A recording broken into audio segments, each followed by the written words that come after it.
दे दे कि पीएम मोदी कल दे सकते हैं कड़ा संदेश, क्योंकि मधुबनी का पीएम मोदी कल दे सकते हैं कड़ा संदेश। ये बड़ी जानकारी आपको दे रहे हैं। और मधुबनी में पीएम मोदी का कार्यक्रम कल होने वाला है, ये पहले से प्रस्तावित है। कार्यक्रम में कल सम्मान नहीं होगा। सूत्रों के हवाले से अहम जानकारी, पहलगाम हमले के चलते सम्मान नहीं किया जाएगा, ये जानकारी मिल रही है क्योंकि एक बड़ा आतंकी हमला। और इसके बाद जब प्रधानमंत्री नरेंद्र मोदी मधुबनी में पहुंचेंगे तो बता दें आपको कि उनके कार्यक्रम में थोड़ा बदलाव किया गया है। मोदी का कार्यक्रम तो होगा लेकिन कार्यक्रम में कल सम्मान नहीं होगा। सूत्र ये बता रहे हैं कि पहलगाम हमले के चलते सम्मान नहीं होगा। बड़ी खबर आपको दे रहे हैं। लगातार पहलगाम हमले को लेकर लोगों में गुस्सा दिखाई दे रहा है और एक तरफ सरकार भी एक्शन मोड में है, लेकिन पहले से मधुबनी का दौरा प्रधानमंत्री नरेंद्र मोदी का प्रस्तावित है। हालांकि इस दौरे को लेकर अभी तक कोई बदलाव के मैसेज नहीं है, लेकिन बताया जा रहा है कि पीएम मोदी कड़ा संदेश यहां से दे सकते हैं। मधुबनी में प्रधानमंत्री मोदी का कार्यक्रम है, लेकिन कार्यक्रम में कल सम्मान नहीं होगा। पहलगाम हमले की वजह से यह फैसला किया गया है कि सम्मान का कार्यक्रम नहीं होगा। हालांकि प्रधानमंत्री नरेंद्र मोदी यहां से किस तरीके से कड़ा मैसेज पाकिस्तान को देते हैं, लोगों से क्या कम्युनिकेशन करते हैं, इस पर नजर होगी। बिहार डीजीपी विनय कुमार ने मनीष रंजन की मौत पर दुख जताया। उन्होंने कहा कि मनीष के परिवार का कोई भी सदस्य रोहतास में नहीं रहता। वो साउथ इंडिया में पोस्टेड थे और बंगाल में उनका ससुराल था और उनका अंतिम संस्कार बंगाल में ही होगा। बिहार के रोहतास के रहने वाले हैं, लेकिन उनका ससुराल पुरुलिया वेस्ट बंगाल में है और उनकी पोस्टिंग भी कहीं साउथ इंडिया में थी, तो बिहार में वो नहीं आ रहे हैं जैसा कि सूचना है कि वो रोहतास ओरिजिन है उनका, लेकिन सेंट्रल एक्साइज में जहाँ की जानकारी मिली है सेंट्रल एक्साइज में थे, इंस्पेक्टर थे। नहीं, यहाँ उनका कोई संबंधी नहीं है। उनका ससुराल भी पुरुलिया वेस्ट बंगाल में है, तो मोस्ट प्रोबेबली उधर ही डेड बॉडी जाएगी जहाँ तक सूचना है।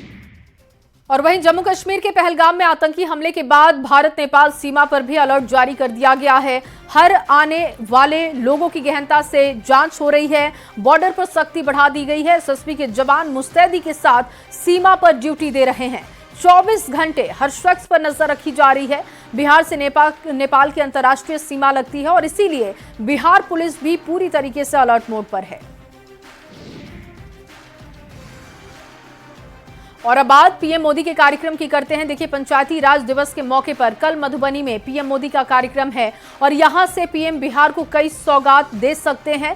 पीएम मोदी के कार्यक्रम को लेकर भारत नेपाल की सीमा पर हाई अलर्ट है। एसएसबी की 48वीं बटालियन को अलर्ट पर रखा गया है। पिपरौन चेक पोस्ट पर आने जाने वाली गाड़ियों की चेकिंग लगातार हो रही है। खुफिया एजेंसी के साथ स्थानीय पुलिस हर गतिविधि पर नजर बनाए हुए है। पीएम मोदी के कार्यक्रम की तैयारी का केंद्रीय गृह राज्य मंत्री नित्यानंद राय ने जायजा लिया। कल पंचायती राज दिवस के मौके पर विंदेश्वर स्थान पर पीएम मोदी का कार्यक्रम है। यहां से पीएम मोदी मिथिलांचल समेत पूरे बिहार को सौगात देने वाले हैं। कार्यक्रम की तैयारियों का जायजा लेने के लिए नित्यानंद राय ने वहां पर जब वो पहुंचे तो उन्होंने कांग्रेस पर जमकर निशाना साधा। तो भ्रष्टाचार अब परिवाद और आरजेडी वालों को तो उससे ज्यादा निकल ही नहीं सकता है, उस व्यवस्था से। खड़गे जी क्या कहेंगे, इनको पता है, मोदी जी को पता है कि ज्ञान की भूमि, कर्म की भूमि बिहार रही है। नालंदा विश्वविद्यालय के जीर्णोद्धार का काम कोई कांग्रेसी ने नहीं, भारत के सपूत नरेंद्र मोदी ने। और जमुई से खबर, जहां जमुई से एलजेपी आरबी सांसद अरुण भारती ने कहा कि चिराग पासवान बिहार के भविष्य हैं। जनता बिहार में उन्हें बड़ी भूमिका में देखना चाहती है। अगर कार्यकर्ता और जनता का आदेश होगा तो चिराग विधानसभा का चुनाव भी लड़ेंगे। जनता की मांग है, जहां जहां भी मैं गया हूं प्रभारी के तौर पर, जिस जिले में, जिस प्रखंड में, पंचायत में, गली नुक्कड़ गांव में, सभी की मांग है कि आने वाले समय में चिराग पासवान जी बिहार में एक बड़ी भूमिका में आए। हमारी पार्टी के कार्यकर्ता भी चाहते हैं, लेकिन चूंकि हम गठबंधन में हैं, गठबंधन की मर्यादाएं हैं। एक बार सीटों पर बात तय हो जाए तो उस वक्त अगर हमारी पार्टी की कार्यकर्ता, हमारी पार्टी का पार्लियामेंट्री बोर्ड, संसदीय बोर्ड और हमारी बिहार की जनता अगर ये चाहेंगे कि चिराग पासवान जी बिहार विधानसभा का चुनाव लड़ें, तो पार्टी की तरफ से उनको चुनाव लड़ने के लिए आमंत्रित किया जाएगा। उधर बेगूसराय सांसद और केंद्रीय कपड़ा मंत्री गिरिराज सिंह ने एक बार फिर से लालू परिवार पर निशाना साध दिया। उन्होंने कहा कि लालू राज में अपहरण, लूट जैसी घटनाएं होती थी, लेकिन जब से बिहार में एनडीए की सरकार है तब से विकास की गंगा बहती जा रही है। लालू यादव जी से मैं चुनौतीपूर्ण कहना चाहता हूं कि अगर आपको बिहार के विकास पर बहस करनी है तो भारतीय जनता पार्टी एनडीए के कार्यकर्ता से लेकर के और जिसको आप कहें, आपके सामने गांधी मैदान, फ्रेजर रोड, वहां बहस कर सकते हैं। कभी आपने लालटेन युग में पहुंचाया था, आज बिहार के बच्चों को बिजली मिल रहा है। 30 साल के बच्चों को याद नहीं होगा, यहाँ एक ही धंधा था, फिरौती धंधा। उनको तो जुमलेबाजी दिखेगा ही। और पटना में एयर शो का भव्य आयोजन हुआ। जेपी गंगा पथ पर हजारों लोगों ने एयर शो को देखा। करीब 1 घंटे तक आसमान में सूर्य किरण एरोबेटिक टीम ने अपना करतब दिखाया। वायुसेना के 9 हॉक फाइटर विमान ने हैरत अंगेज करतब दिखाया और आकाश गंगा की टीम ने आसमान में उड़ान भरने के साथ तिरंगा लहरा दिया। खुद सीएम नीतीश कुमार आयोजन का गवाह भी बने। बाबू वीर कुंवर सिंह की जयंती के अवसर पर आयोजित इस एयर शो को देखने के लिए लोग वहां पर पहुंचे। गर्मी और हीट वेव की परवाह नहीं की गई। लोगों ने मोबाइल में से एयर शो की तस्वीरें कैद की।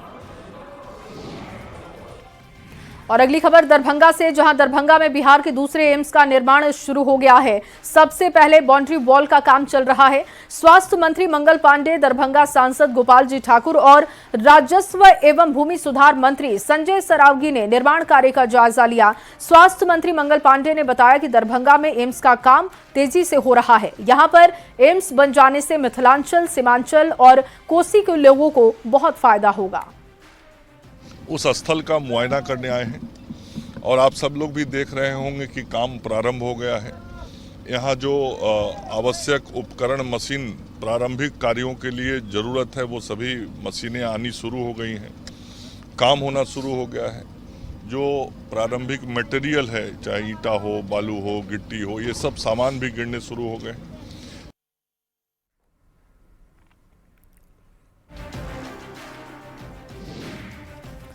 इधर राज्यपाल आरिफ मोहम्मद खान आज भोजपुर के तरारी में एक हॉस्पिटल का उद्घाटन करने के लिए पहुंचे।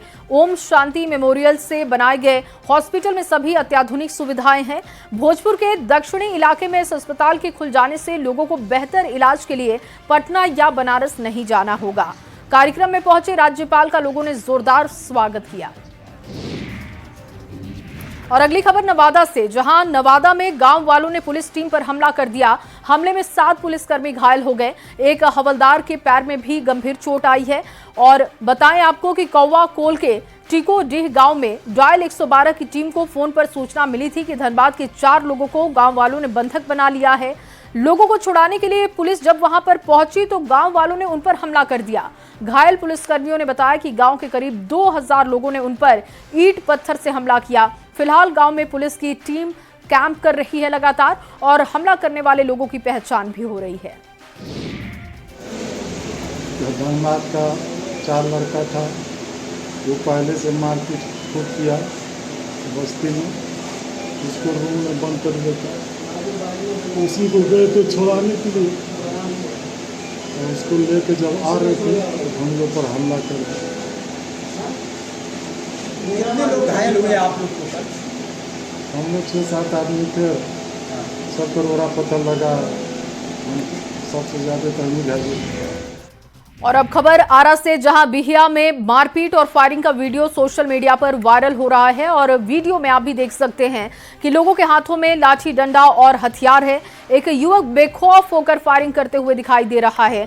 जगदीशपुर के एसडीपीओ ने बताया कि उनके पास भी वायरल वीडियो आया, वो इसकी जांच करा रहे हैं और जांच के बाद दोषियों पर कार्रवाई होगी। अब खबर दानापुर से आपको दे दें, जहां पर अपराधी एक जेवर कारोबारी से 1 लाख कैश और 4 लाख के गहने लूटकर फरार हो गया। लूट की ये वारदात नौबतपुर थाने के महज 200 मीटर की दूरी पर हुई है। जेवर कारोबारी जितेंद्र कुमार जब दुकान बंद करके घर के लिए लौट रहा था, तभी अपराधियों ने इस वारदात को अंजाम दिया। कारोबारी ने नौबतपुर थाने में लिखित शिकायत दर्ज करवा दी है और पुलिस अब इस मामले की कार्रवाई कर रही है। खोल करके झोला निकाल के, जब झोला निकाल तो फ्राक सुन किया तो हम कहेंगे हम झोला लेके भागल, अपने गाड़ी स्टार्ट करके वो भाग गए। और अगली खबर जो है वो सीतामढ़ी से, जहां बेलसंड में एक शख्स की हत्या से फिलहाल 2 जातियों में तनाव की स्थिति बनी हुई है। मृतक के परिवार वाले आरोप लगा रहे हैं कि जय श्री राम के नारे नहीं लगाने पर अवधेश पासवान की पीट कर हत्या कर दी गई। इस मामले को लेकर बेलसंड थाने में केस दर्ज भी करा दिया गया है। अंबेडकर जयंती के दिन बेलसंड बाजार में घायल अवस्था में अवधेश पासवान मिले थे। अस्पताल में इलाज के दौरान उनकी मौत हो गई थी। फिलहाल पुलिस इस पूरे मामले की जांच में जुटी है। 40 वर्ष पिता स्वर्गीय हरि पासवान बिल्सन परसौनी जो रोड है उस पर घायल अवस्था में 14 अप्रैल की रात्रि को मिला था, जिसे कि स्थानीय लोगों ने देखा कि वो गिरे हुए थे सड़क पे। तो स्थानीय लोगों के द्वारा बेहतर इलाज के लिए बिल्सन अनुमंडल अस्पताल ले जाया गया। फिर उन्हें बिल्सन अनुमंडल अस्पताल से मुजफ्फरपुर रेफर किया गया तथा मुजफ्फरपुर ले जाते समय ही रास्ते में उनकी मृत्यु हो गई। इसी क्रम में जो मृतका की जो पत्नी है उनके द्वारा आवेदन दिया गया है, जिसपे कि प्राथमिकी दर्ज कर ली गई है तथा अख्तर अनुसंधान किया जा रहा है। और नवादा से खबर, जहां नवादा में पुलिस साइबर अपराधियों के खिलाफ लगातार अभियान चला रही है। वारसलीगंज इलाके से पुलिस ने 6 साइबर ठगों को गिरफ्तार किया और इनके पास से मोबाइल, एटीएम कार्ड और डेटा शीट बरामद किया गया है। गिरफ्तार साइबर ठग लोन दिलाने के नाम पर लोगों से ठगी करते थे। पुलिस इन साइबर ठगों से लगातार पूछताछ कर रही है और पता लगाने की कोशिश कर रही है कि इनके गैंग में और कौन कौन शामिल है। उन 6 अपराधी को गिरफ्तार किया गया है।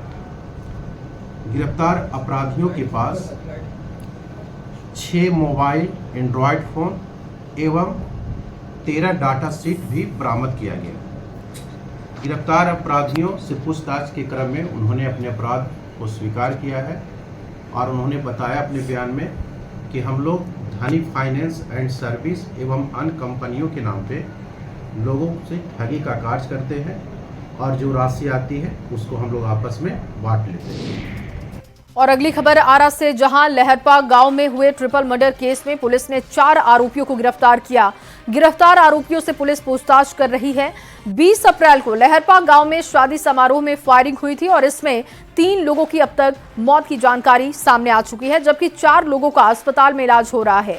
इस गोली कांड में शामिल आरोपियों की गिरफ्तारी के लिए पुलिस लगातार छापेमारी कर रही है। पुलिस का दावा है कि जल्द ही सभी आरोपियों की गिरफ्तारी होगी। 3 अभियुक्त जो इस घटना में मुख्य रूप से शामिल है, जिन्होंने गोली चलाया गया है जिनके द्वारा, वो है धनेश कुमार सिंह, पिता रमेश सिंह, लहरपा गांव का ही रहने वाला है। दूसरा नवनीत कुमार, जो भी लहरपा गांव का, विजय कुमार बहादुर उर्फ बीबी सिंह, पिता स्वर्गीय विश्वनाथ सिंह, ये भी लहरपा गांव को।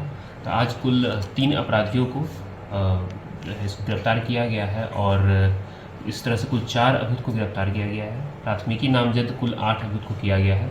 बाकी अभियुक्तों की भी जो भी इस घटना में शामिल है उसको जल्द से जल्द गिरफ्तार कर लिया जाएगा। और अब खबर जहानाबाद से, जहां अपराधियों ने सेना के जवान की पत्नी को गोली मार दी है। जख्मी महिला को इलाज के लिए पीएमसीएच पटना रेफर किया गया। शहर के मौर्य नगर मोहल्ले की वारदात है।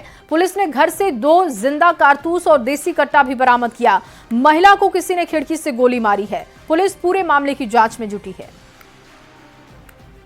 थाना क्षेत्र में उनका मोहल्ला में एक महिला को गोली लगी है और पुलिस छानबीन कर रही है। घटनास्थल से एक पिस्तौल, 2 जिंदा गोली बरामद हुआ है। घटना के कारण का पता किया जा रहा है, किसने गोली मारा उस संबंध में हम लोग छानबीन कर रहे हैं। और अगली खबर कटिहार से, जहां ई रिक्शा चलाने वाले के खिलाफ पुलिस और परिवहन विभाग ने मिलकर अभियान चलाया है। बिना रजिस्ट्रेशन के चलने वाले 40 से ज्यादा ई रिक्शा को परिवहन विभाग ने पकड़ा है। अब इन लोगों से जुर्माना वसूला जाएगा। साथ ही ई रिक्शा बेचने वालों को नोटिस जारी किया गया है। हाल में चैम्बर की बैठक में ई रिक्शा का मुद्दा उठा था और कारोबारियों का कहना है कि ई रिक्शा चलाने वालों की वजह से शहर में जाम की स्थिति बनती है।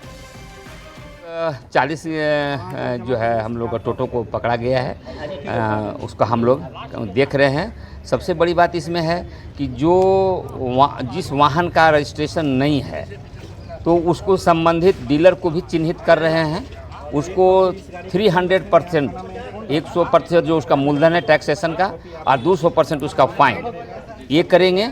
और साथ ही साथ अब इन लोग को छोड़ेंगे नहीं, बहुत मौका इन लोग को दे दिए हैं। अब इन लोग का मतलब जो है रजिस्ट्रेशन जो ये है ट्रेड लाइसेंस वो भी हम रद्द करने जा रहे हैं। पूरे देश में आज 1857 के महानायक वीर बांकुर बाबू वीर कुंवर सिंह का विजय उत्सव मनाया जा रहा है। जगदीशपुर और आरा में कार्यक्रम आयोजित किया गया। रमना मैदान के वीर कुंवर सिंह पार्क में स्थानीय सांसद सुदामा प्रसाद, डीएम और एसपी ने प्रतिमा पर माल्यार्पण किया। सभी ने बाबू कुंवर सिंह के रास्ते पर चलने का संदेश दिया। आज भी अगर देखें तो हमारे जो युवा हैं वो बेरोजगार हैं, हमारे किसान भाई संघर्ष कर रहे हैं। कहाँ है उनके सपनों का बिहार? उनके सपनों का बिहार तब बनेगा जब हर बच्चे के हाथ में किताब होगी, जब हर हाथ में काम होगा।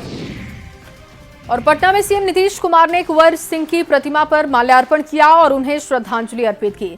इस मौके पर उनके कैबिनेट सहयोगी और अधिकारी भी उनके साथ पहुंचे थे। मधुबनी से खबर, जहां मधुबनी के अररिया संग्राम गांव का मिथिला हाट किसी परिचय का मोहताज नहीं है। देश विदेश में मिथिला हाट की चर्चा है और हर दिन हजारों लोग सैर सपाटे के लिए मिथिला हाट पहुंच रहे हैं। पर्व त्योहार के अवसर पर नेपाल सहित आसपास के जिलों से लाखों की संख्या में पर्यटक यहां पहुंचते हैं। विदेशी सैलानी भी मिथिला हाट पहुंचकर मिथिला की संस्कृति और खान पान का लुत्फ उठाते हैं और तालाब में नौका विहार का आनंद लेते हैं। बिहार का सबसे सक्सेसफुल मॉडल है मिथिला हाट। बिहार सरकार का सबसे सक्सेसफुल मॉडल है मिथिला हाट और ये प्रूफ करके मिथिला हाट ने दिखाया है। इसलिए इसका एक्सपेंशन भी होगा और अब जानता है कि बहुत जगह, सिर्फ यही नहीं अन्य जगह भी, अन्य जिला में भी इसका डिमांड हो रहा है कि ये होना चाहिए। और चलिए इसी खबर के साथ इस बुलेटिन में बस इतना ही। आप बने रहिए न्यूज़ 18 बिहार झारखंड के साथ।